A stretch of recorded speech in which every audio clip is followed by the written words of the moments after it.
జగన్మోహన్ రెడ్డి అహంకారం ఎంత ఘోరంగా ఓడిపోయిందో అక్టోబర్ 13వ తేదీన మరోసారి ప్రజల ముందుకు రానుంది. అమరావతిని పీకపిసికి చంపేశానని ఆయన చేసిన వికటాటహాసాలు ఆయనను మరోసారి ఎగతాళి చేయబోతున్నాయి. ఆయన శిథిలం చేసిన సిఆర్డీఏ భవనం ప్రపంచ స్థాయి ప్రమాణాలతో ప్రారంభానికి రెడీ అయింది. 13వ తేదీన చంద్రబాబు నాయుడు ఆ భవనాన్ని ప్రారంభించనున్నారు. సిఆర్డీఏ కార్యకలాపాల కోసం ఆ భవనాన్ని G+7గా టీడీపీ ప్రభుత్వంలో ప్రారంభించనున్నారు.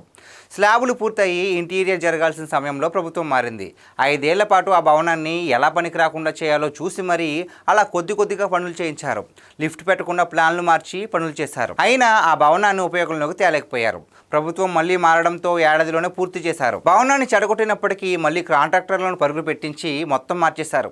ప్రపంచ స్థాయి ప్రమాణాలతో భవనం సిద్ధమైంది. సిఆర్డీఏ మున్సిపల్ శాఖలకు సంబంధించిన వ్యవహారాలన్నీ అక్కడి నుంచే సాగనున్నాయి. వాటర్, ఎనర్జీ ఇలా అన్ని అంశాలు పర్యావరణ హితంగా రూపొందించారు. వాడా కార్పొరేట్ కార్యాలయాలను మరిపించే విధంగా అమరావతి నిర్మాణాన్ని అక్కడి నుంచి నిరంతరం పర్యవేక్షించేలా అత్యాధునిక సాంకేతికతతో సిద్ధమైంది. ఈ భవనం ప్రారంభం రోజున జగన్ రెడ్డికి నైతికంగా మరో ఘోరమైన ఓటమి ఎదురవుతుంది.